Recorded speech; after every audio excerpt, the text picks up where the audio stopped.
जय भारत के साथ स्वागत है आप सभी का आपके अपने न्यूज़ चैनल सीएमएम न्यूज़ 24/7 पर। तो ब्रेकिंग न्यूज़ और लेटेस्ट अपडेट में जानेंगे आज की महत्वपूर्ण इम्पोर्टेंट कुछ चुनिंदा खबरें। तो बड़ी खबरों में खबर निकल कर आ रही है मेरठ में T20 में हार पर छात्रों ने फूंका विराट कोहली का पुतला। CCSU मेन गेट पर एकत्र हुए छात्र बोले जीत पर जश्न तो हार पर विरोध भी करेंगे। उसी के साथ खबर आ रही है India versus Pakistan T20 match के बारे में। बाबर और रिजवान के अर्धशतक के दम पर पाकिस्तान ने दर्ज की 10 विकेट से ऐतिहासिक जीत, जिसमें भारत को हार का सामना करना पड़ा है। उसी के साथ खबर आ रही है रामदास आठवले ने आर्यन खान पर बड़ा बयान दिया है। रामदास आठवले ने कहा है कि आर्यन खान को नशा मुक्ति केंद्र भेजना चाहिए और वानखेड़े ने कोई गलत काम नहीं किया। ये बीजेपी के पक्ष में हमेशा से बयान देते रहे हैं, कुछ भी करके सुर्खियों में बने रहते हैं आठवले। बढ़ते अगली खबर की ओर। तो अगली खबर में जानेंगे जम्मू कश्मीर के अनंतनाग में भारी बर्फबारी की खबर आ रही है। बर्फ में फंसने से 2 लोगों की मौत भी हो चुकी है। उसी के साथ जानेंगे सिलेंडर्स का, घरेलू गैस सिलेंडर्स का दाम भी अब बढ़ सकता है। रसोई गैस का दाम बढ़ने की आशंका है क्योंकि पेट्रोल डीजल के दाम भी बढ़ चुके हैं। तो ये कयास लगाए जा रहे हैं कि अब 1000 के पार घरेलू LPG गैस सिलेंडर पहुंच जाएगा। किसान आंदोलन से खबर आ रही है। किसान आंदोलन बॉर्डर्स पर ही मनाएंगे दिवाली, कानून जब तक वापस नहीं तब तक घर वापसी नहीं, किसानों ने पहले से दिया है नारा। तो सारी की सारी खबरें बहुत ही इंपॉर्टेंट है, महत्वपूर्ण है। तो बने रहिए वीडियो के एंड तक और सब्सक्राइब कीजिए द CMM न्यूज़ 24/7 को, ताकि आपकी कोई भी न्यूज़ अपडेट मिस ना हो। तो हेलो दोस्तों, आज तारीख हो चुकी है 25 अक्टूबर 2021 और दिन हो चुका है सोमवार। तो बिना टाइम वेस्ट किए बढ़ते हैं पहली बड़ी खबर की ओर। पहली बड़ी खबर में है CSC को पुराने वाहनों की बिक्री पर NOC जारी करने की अनुमति मिली।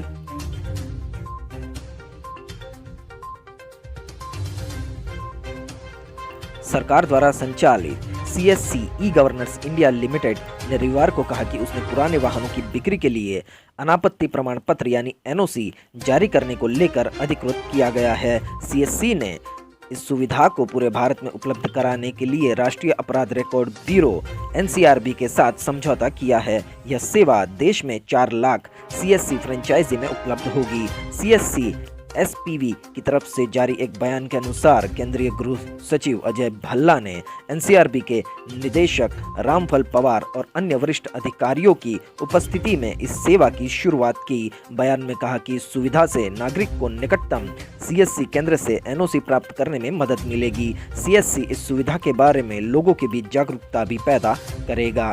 बढ़ते अगली खबर की ओर। तो इस खबर में उत्तर प्रदेश को PM मोदी देंगे बड़ी सौगात, 9 मेडिकल कॉलेजों का करेंगे उद्घाटन। तो उत्तर प्रदेश में नरेंद्र मोदी का दौरा चल रहा है। प्रधानमंत्री नरेंद्र मोदी आज उत्तर प्रदेश को बड़ी सौगात देने वाले हैं। PM मोदी आज उत्तर प्रदेश में 9 मेडिकल कॉलेज का उद्घाटन करने वाले हैं। इसके अलावा प्रधानमंत्री मोदी आत्मनिर्भर स्वास्थ्य भारत योजना की भी शुरुआत करेंगे। प्रधानमंत्री उत्तर प्रदेश में जिन चिकित्सा महाविद्यालयों का उद्घाटन करेंगे वह सिद्धार्थनगर, एटा, हरदोई, प्रतापगढ़, फतेहपुर, देवरिया, गाजीपुर, मिर्जापुर और जौनपुर जिलों में स्थित है। देखते अगले समाचार। अगले समाचार में है नहीं सुधर रहा चीन, भारत के साथ सैन्य गतिरोध के बीच जानबूझकर किया ये काम। देश की संप्रभुता और क्षेत्रीय अखंडता को पवित्र और अक्षुण्ण बताते हुए चीन की संसद ने सीमावर्ती इलाकों के संरक्षण और उपयोग संबंधी एक नया कानून अपनाया है, जिसका असर भारत के साथ बीजिंग के सीमा विवाद पर पड़ सकता है। सरकारी समाचार एजेंसी शिन्हुआ की खबर के मुताबिक नेशनल पीपल्स कांग्रेस की स्थायी समिति के सदस्यों ने शनिवार को संसद की समापन बैठक के दौरान इस कानून को मंजूरी दी है। यह कानून अगले वर्ष 1 जनवरी से प्रभाव में आएगा। देखते अगली न्यूज़ अपडेट। अगली न्यूज़ अपडेट में है अमित शाह के जम्मू कश्मीर दौरे का आज तीसरा और आखिरी दिन। अमित शाह जम्मू कश्मीर में है। देखते क्या है खबर। तो 2 दिन से गृहमंत्री अमित शाह जम्मू कश्मीर के दौरे पर है। कई चीज़ों का उद्घाटन किया, कई भाषण भी दिए, लोगों से भी मिले। तो आज उनके दौरे का तीसरा और आखिरी दिन है। गृहमंत्री अमित शाह के जम्मू कश्मीर दौरे का आज आखिरी दिन है। कल की तरह आज भी उनका बेहद ही व्यस्त कार्यक्रम है, जहां वो श्रीनगर में विकास कार्यों की समीक्षा करेंगे। यहां वह कई विकास परियोजनाओं का शिलान्यास और उद्घाटन भी करेंगे। आपको बता दें कि शाह आज पुलवामा के लेथपुरा में पुष्पांजलि समारोह में शामिल होंगे और जवानों के साथ समय भी बिताएंगे। तो पुलवामा में जाने वाले हैं गृह मंत्री शाह शेर कश्मीर इंटरनेशनल कॉन्फ्रेंस सेंटर में सिविल सोसाइटी के प्रतिनिधिमंडलों से मुलाकात भी करेंगे। वह SKICC में शाम 6 बजे एक रैली को संबोधित भी करेंगे। इसके बाद शाम को ही वह दिल्ली लौट आएंगे। बढ़ते अगली खबर की ओर। अगली खबर में है इंडिया वर्सेस पाकिस्तान T20 के बारे में। बाबर रिजवान के अर्धशतक के दम पर पाकिस्तान ने दर्ज की 10 विकेट से ऐतिहासिक जीत। भारत को करना पड़ा हार का सामना। पाकिस्तान और भारत के बीच T20 विश्व कप का मुकाबला दुबई के इंटरनेशनल स्टेडियम में खेला गया, जिसमें पाकिस्तान ने 10 विकेट से ऐतिहासिक जीत हासिल की। पाकिस्तान ने भारत को इतिहास में पहली बार किसी विश्व कप के मुकाबले में हराया है। ये जीत पाकिस्तान के लिए काफ़ी बड़ी है। वहीं भारत का हर विश्व कप के मुकाबले में पाकिस्तान को हराने का रिकॉर्ड टूट गया है। टॉस जीतकर पाकिस्तान ने पहले गेंदबाजी की और भारत को 20 ओवर में 151 रनों पर रोका। 152 का लक्ष्य का पीछा करते हुए पाकिस्तान के सलामी बल्लेबाजों ने अर्धशतकीय पारियां खेली और जीत की दहलीज पार की। देखते अगली खबर। अगली खबर में है टूटने वाली है लालू की RJD पार्टी। तेज प्रताप बोले जगदानंद ने मुझे धक्का दिया, बेइज्जती की बड़ा कदम इस पर उठाया जाएगा।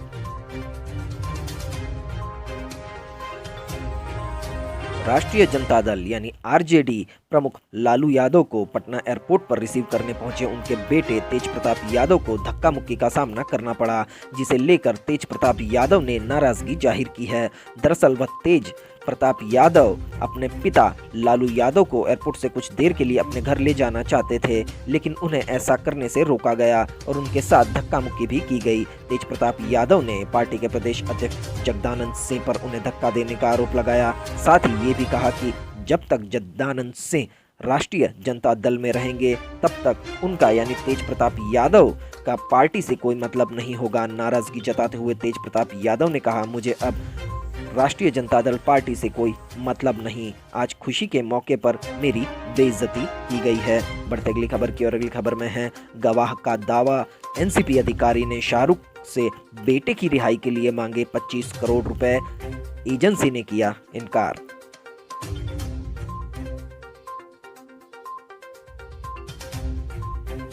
मुंबई के अपतटीय इलाके में क्रूज पोत से मादक पदार्थ की जब्ती के मामले में स्वतंत्र गवाह ने रविवार को दावा किया कि स्वापक नियंत्रण ब्यूरो यानी NCB नारकोटिक्स कंट्रोल ब्यूरो के अधिकारी और कुछ अन्य लोगों ने बॉलीवुड सुपरस्टार शाहरुख खान से मामले में गिरफ्तार उनके बेटे आर्यन खान को रिहा करने के लिए 25 करोड़ रुपए की मांग की। मामले में गवाह प्रभाकर सैल ने मीडिया को बताया कि NCB अधिकारियों ने उनसे 9 से 10 कोरे कागजों पर हस्ताक्षर करने के लिए भी कहा। हालांकि NCB अधिकारी ने आरोपों से इनकार करते हुए पूरी तरह से इसे झूठ और दुर्भावनापूर्ण बताया है। NCB के जोनल निदेशक समीर वानखेड़े के नेतृत्व में इस महीने की शुरुआत में एजेंसी ने क्रूज पोत पर नशे का भांडाफोड़ किया था और उसके बाद मामले में 3 अक्टूबर को आर्यन खान को गिरफ्तार किया गया था। इस समय आर्यन मुंबई के आर्थर रोड जेल में कैद है। हाल में पुणे पुलिस ने क्रूज पोत मादक पदार्थ मामले में NCB के एक और गवाह KP गोसावी के खिलाफ लुकआउट नोटिस जारी किया था, जो साल 2018 के धोखाधड़ी मामले में कथित तौर और लोगों को विदेश में नौकरी की पेशकश करता था।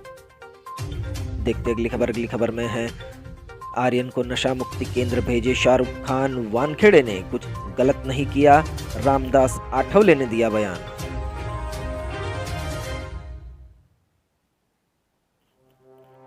केंद्रीय मंत्री रामदास आठवले ने रविवार को स्वापक नियंत्रण ब्यूरो यानी नारकोटिक्स कंट्रोल ब्यूरो NCB के क्षेत्रीय निदेशक समीर वानखेड़े पर लगाए महाराष्ट्र के मंत्री नवाब मलिक के आरोपों को आधारहीन और शरारतपूर्ण करार दिया। साथ ही उन्होंने ये भी कहा कि वानखेड़े ने कुछ भी गलत नहीं किया है। आठवले ने कहा कि राज्य सरकार यह सुनिश्चित करे कि वानखेड़े को किस तरह की हानि नहीं पहुंचे और उनकी जान को कोई खतरा न हो। मुंबई में केंद्रीय मंत्री रामदास आठवले ने कहा कि हमारी party Republican party of India यानी आरपीआई एनसीबी अधिकारी समीर वानखेड़े के साथ खड़ी रहेगी। नवाब मलिक बार बार समीर वानखेड़े का चरित्र हनन करने की कोशिश कर रहे हैं। नवाब मलिक को गलत आरोप नहीं लगाने चाहिए। समीर वानखेड़े पर लगे आरोपों में तथ्य नहीं है। शाहरुख खान से मेरा निवेदन है कि आर्यन खान को सुधारना चाहिए। मेरी सलाह है कि उन्हें 1-2 महीने नशा मुक्ति केंद्र में भर्ती कराना चाहिए, इससे वे ड्रग्स से मुक्त हो सकते हैं। तो हमेशा ही बीजेपी का पक्ष लेने वाले, बीजेपी की तरफ से बोलने वाले रिपब्लिकन पार्टी ऑफ इंडिया के केंद्रीय मंत्री रामदास आठवले ने फिर एक बार सुर्खियों में रहने के लिए शाहरुख खान के बेटे पर बयान दिया है। बढ़ते अगली खबर की ओर। अगली खबर में है जम्मू कश्मीर के अनंतनाग में बर्फ में फंसे 2 लोगों की मौत।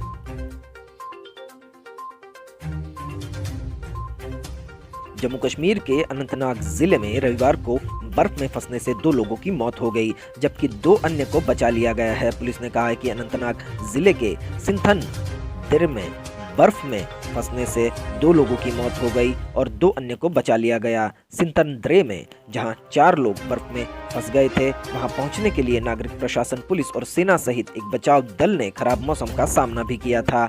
आज सुबह करीब 5 बजे बचाव कर्मी मौके पर पहुंचे और बचाव अभियान शुरू किया। एक व्यक्ति की मौके पर ही मौत हो गई थी, जबकि दूसरे ने अस्पताल ले जाते समय ही दम तोड़ दिया। पुलिस ने कहा कि अन्य 2 को अस्पताल में भर्ती कराया है, जहां वे हाइपोथर्मिया से उबर रहे हैं। अनंतनाग जिले में सिंथन दर्रा जम्मू क्षेत्र के किश्तवाड़ जिले की घाटी से जोड़ता है। मैदानी इलाकों में भारी बारिश हुई और जम्मू कश्मीर के ऊंचाई वाले इलाकों में शनिवार से बर्फबारी शुरू हुई है, जो अभी भी लगातार जारी है। बढ़ते अगले समाचार की और। अगले समाचार में है रूस में कोरोना का संकट गहराया, सेंट पीटर्सबर्ग में 30 से लॉकडाउन।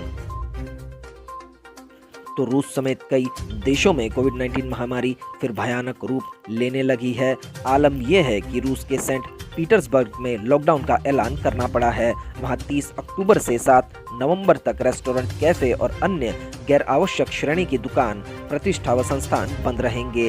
रूस में पिछले 24 घंटे के दौरान 35,660 नए मामले सामने आए, जबकि एक दिन पहले 37,678 मामले दर्ज किए गए थे। इस दौरान 1,072 लोगों की मौत हो गई। चिली में जुलाई के बाद एक दिन में सबसे ज्यादा 2,056 नए मामले सामने आए। देखते अगली न्यूज़ अपडेट। अगली न्यूज़ अपडेट में है पाकिस्तानी कप्तान बाबर आजम ने बताया किस वजह से भारत के खिलाफ मिली जीत। तो बाबर आजम ने मैच के बाद कहा कि यह टीम का प्रयास था और शुरुआती विकेट काफ़ी मददगार थे, इससे हमें काफ़ी आत्मविश्वास मिला। हमारे स्पिनर भी काफ़ी अच्छे थे, हमने अपनी योजनाओं को लागू किया और परिणाम प्राप्त किया। हम सलामी बल्लेबाजों ने इसे सरल रखा और एक साझेदारी बनाई।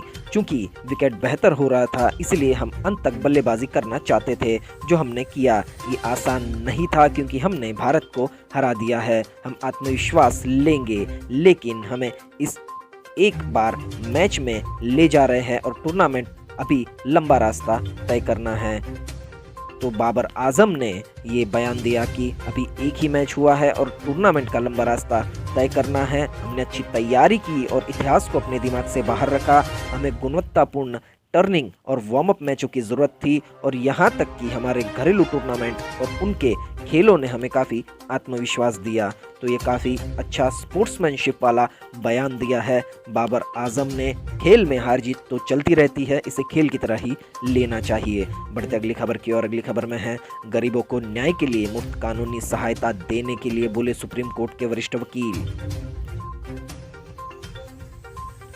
सुप्रीम कोर्ट के जस्टिस यूयू ललित ने रविवार को वरिष्ठ वकीलों से गरीबों और हाशिए पर चले गए वर्गों के लोगों को न्याय दिलाने के लिए उन्हें निःशुल्क कानूनी सहायता मुहैया कराने की अपील की है। राष्ट्रीय विधिक सेवा प्राधिकरण नालसा के कार्यकारी अध्यक्ष जस्टिस ललित कर्नाटक राज्य कानूनी सेवा प्राधिकरण द्वारा कलबुर्गी जिला विधिक सेवा प्राधिकरण के सहयोग से आयोजित एक कार्यक्रम को संबोधित कर रहे थे। वह कार्यक्रम में सतत विकास लक्ष्यों को प्राप्त करने में अधिकारों के महत्व 2020 पर विषय था। जस्टिस ललित ने कहा कि केवल पैनल के वकीलों को प्रशिक्षण देना पर्याप्त नहीं होगा। गरीबों और वंचित तबके के लोगों सशक्त बनाने के महत्व पर जोर देते हुए उन्होंने कहा कि गरीबों को कानूनी सहायता प्रदान करने का मतलब ये नहीं है कि वह खराब स्तर की हो, इसे बेहतर गुणवत्ता और मानक का होना चाहिए। महिलाओं को सशक्त बनाने पर बल सुप्रीम कोर्ट के न्यायाधीश ने महिलाओं को सशक्त बनाने की आवश्यकता पर ये बल देते हुए कहा कि महिलाओं को इस हद तक सशक्त बनाया जाना चाहिए कि वह हम सभी के साथ कंधे से कंधा मिलाकर चल सके। बढ़ते अगले समाचार की और अगले समाचार में है 1000 रुपए का होगा घरेलू गैस सिलेंडर, अगले हफ्ते 150 रुपए तक महंगा हो सकता है। 10 महीने में 205 रुपए बढ़े दाम, सिर्फ एक बार 10 रुपए घटे थे। पेट्रोल डीजल में रिकॉर्ड बढ़ोतरी के बाद अब चिंता की एक और बड़ी खबर है। अगले सप्ताह घरेलू गैस सिलेंडर के दाम 150 रुपए तक बढ़ सकते हैं। 1 नवंबर को गैस सिलेंडर की नई दरें घोषित होंगी। ऐसे में तेल कंपनियों की ओर से गैस एजेंसियों को नई दरों के लिए जो ट्रेंड बताए जा रहे हैं उसमें 14.2 किलो का रसोई गैस सिलेंडर 150 रुपए और 19 किलो के कमर्शियल सिलेंडर 250 रुपए तक महंगे हो सकते हैं। ऐसा हुआ तो घरेलू सिलेंडर के दाम पहली बार 1000 रुपए के पार हो जाएंगे और यह 1053.5 रुपए का हो जाएगा। वहीं कमर्शियल गैस सिलेंडर भी 2000 रुपए के करीब पहुंचकर 1998 रुपए और 5 पैसे का मिलेगा। तो टोटल अब गैस सिलेंडर के भाव बढ़ने की भी आशंका जताई जा रही है। देखते अगले समाचार। अगले समाचार में हम जानेंगे कि कितने दिनों में कैसे कैसे किस किस तारीख को बढ़े गैस सिलेंडर के दाम, तो उसका रिकॉर्ड आप अपनी स्क्रीन पर देख सकते हैं। फरवरी, मार्च, अप्रैल, मई, जून, अगस्त और अक्टूबर तक कितना इजाफा हुआ है रसोई गैस में, घरेलू में और कमर्शियल में कितना डिफरेंस आया है, बदलाव आया है, आप सभी देख सकते हैं अपनी स्क्रीन पर। बढ़ते अगली खबर की ओर। तो अगली खबर में है प्रकाश झा पर स्याही फेंकी। भोपाल में आश्रम 3 के शूटिंग क्रू पर बजरंग दल का हमला, टीम को पीटा और गाड़ियां भी तोड़ी। तो विरोध के नाम पर लोकशाही में गुंडागर्दी चलती आ रही है।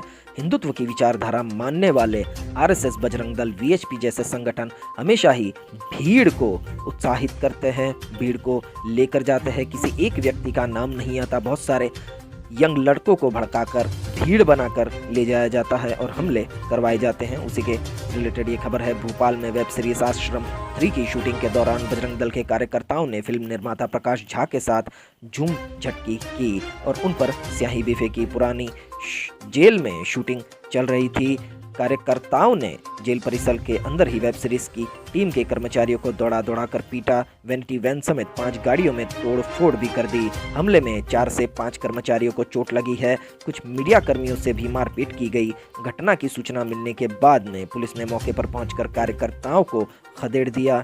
इस पूरे मामले में प्रकाश झा ने पुलिस में शिकायत करने से इनकार किया है। वह मीडिया के सामने भी नहीं आए। विरोध करने वाले बजरंग दल के पदाधिकारियों ने झा पर आरोप लगाया कि वह आश्रम 3 वेब सीरीज के जरिए हिंदू धर्म को बदनाम कर रहे हैं। उन्हें फिल्म का नाम बदलना होगा, नहीं तो भोपाल में शूटिंग नहीं होने दी जाएगी। घटना के दौरान वेब सीरीज के एक्टर बॉबी देओल भी मौजूद थे। आपको बता दें कि आश्रम 3 ऐसी स्टोरी पर बेस है जिसमें बाबा लोग महिलाओं का शोषण करते हैं, बलात्कार वगैरह करते हैं।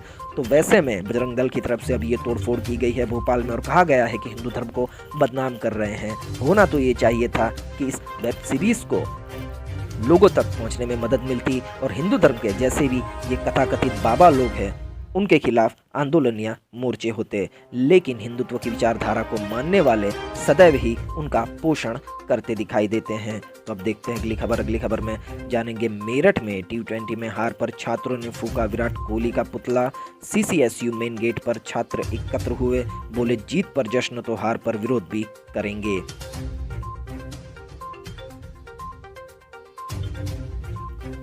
T20 वर्ल्ड कप मैच में पाकिस्तान से टीम इंडिया को मिली करारी हार के बाद छात्रों ने विराट कोहली का पुतला फूंका है। उत्तर प्रदेश के मेरठ में टीम इंडिया की हार से नाराज चौधरी चरण सिंह विश्वविद्यालय के छात्र देर रात कैंपस के गेट पर एकत्र हुए और पुतला फूंका।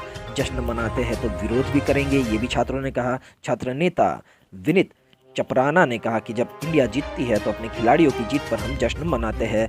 क्रिकेटर्स को प्रमोट करने के लिए, उनका हौसला बढ़ाने के लिए चीयर अप करते हैं, पटाखे भी जलाते हैं। आज जब टीम हारी है तो हमारे खिलाड़ियों का प्रदर्शन बहुत बुरा रहा है, तो इनका विरोध भी हम करेंगे।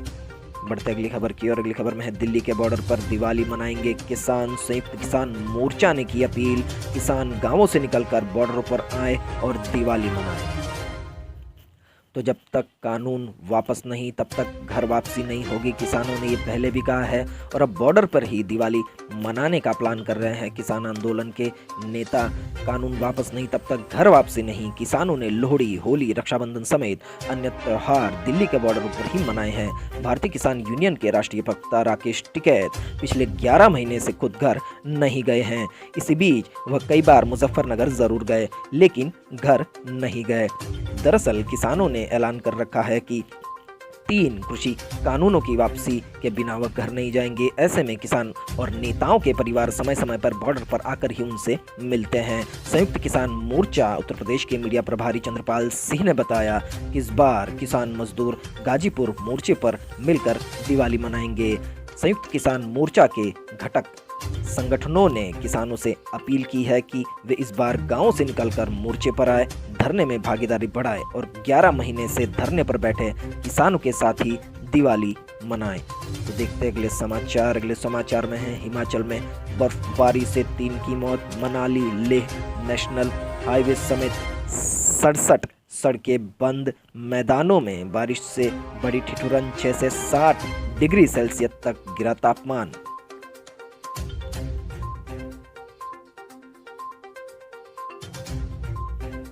हिमाचल की ऊंची चोटियों पर बर्फबारी और मैदानी क्षेत्रों में लगातार हो रही बारिश से समूचा प्रदेश शीतलहर की चपेट में आ गया है।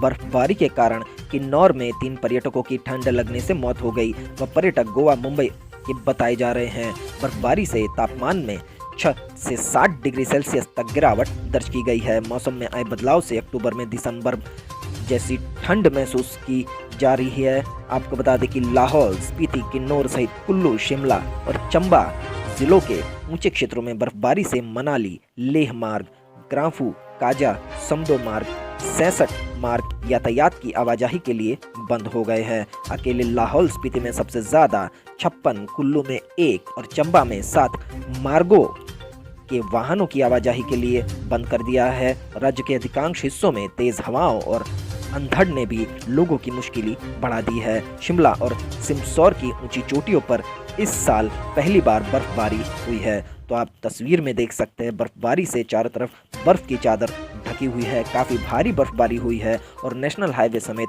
कई रास्ते बंद कर दिए गए हैं। देखते अगले समाचार। तो अगले समाचार में है अनन्या पांडे से आज फिर होगी पूछताछ। आर्यन ड्रग्स केस में एनसीबी को मिले संदिग्ध लेन देन के सबूत, अनन्या से पूछे जाएंगे इनसे जुड़े सवाल।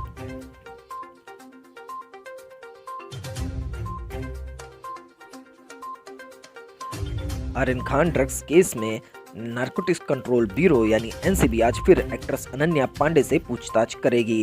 चंकी पांडे की बेटी अनन्या पांडे, आर्यन और उनके लैपटॉप चैट में एनसीबी के लेन देन को लेकर सबूत मिले हैं। इनके बारे में आज अनन्या से सवाल किए जा सकते हैं। उम्मीद है कि अनन्या 11 बजे के तय समय पर एनसीबी कार्यालय पहुंच जाएंगी। इससे पहले 2 बार वे कई घंटों की देरी से एनसीबी कार्यालय पहुंची थी, जिसके बाद एनसीबी के जोनल हेड समीन वानखेड़े ने उन्हें फटकार लगाई थी। गुरुवार को अनन्या दोपहर 2 बजे बुलाया गया था लेकिन वे 4 बजे पहुंची। वहीं शुक्रवार सुबह 11 बजे की जगह वे दोपहर 2:30 बजे एनसीबी ऑफिस पहुंची थी। एनसीबी के हाथ लगे हैं अहम सुराग। आपको बता दें कि अनन्या से पूछताछ में कुछ अहम सुराग हाथ लगे हैं। अगर जरूरत पड़ी तो कुछ नए चैट्स हाईकोर्ट में सुनवाई के दौरान जज को दिखाए जाएंगे। एनसीबी अधिकारियों के मुताबिक इस केस से जुड़े 5 से 7 नए ड्रग्स पेडलर्स की डिटेल्स उनके हाथ लगी है। अन्य राज्यों से ड्रग्स महाराष्ट्र में आने के सबूत भी मिले हैं। अनन्या के मोबाइल और लैपटॉप का भी फॉरेंसिक एनालिसिस हो रहा है। बढ़ते अगले समाचार की ओर। तो अब जानेंगे कैसा रहेगा भारत के मौसम का हाल। तो जानेंगे आज का भारत का 24 घंटे का मौसम का पूर्वानुमान। तो अगले 24 घंटों के दौरान पंजाब में कुछ स्थानों पर हल्की से मध्यम बारिश के साथ 1-2 स्थानों पर भारी बारिश की संभावना है। स्काईमेट वेदर के अनुसार जम्मू कश्मीर, हिमाचल प्रदेश, लद्दाख के कुछ हिस्सों में हल्की से मध्यम बारिश के साथ हिमपात और कुछ स्थानों पर भारी बारिश हो सकती है। उत्तराखंड में छिटपुट बारिश और हिमपात हो सकता है।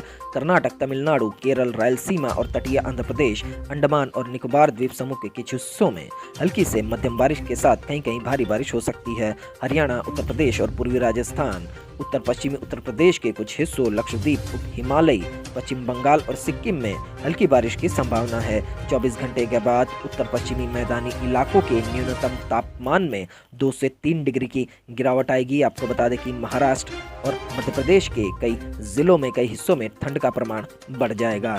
तो इसी के साथ आज के ब्रेकिंग न्यूज़ और लेटेस्ट न्यूज़ अपडेट यहीं समाप्त होते हैं। वीडियो को पूरा देखने के लिए आप सभी का बहुत बहुत धन्यवाद। देश और दुनिया की खबरों के लिए सब्सक्राइब कीजिए द CMM न्यूज़ 24/7 को और बेल आइकन को भी प्रेस कर दीजिए ताकि हर रोज़ की न्यूज़ अपडेट की नोटिफिकेशन आपके पास पहुंच जाए। मिलते अगली न्यूज़ अपडेट के साथ। आपका दिन बेहद ही खुशनुमा रहे। Thank you, take care, goodbye, जय भारत।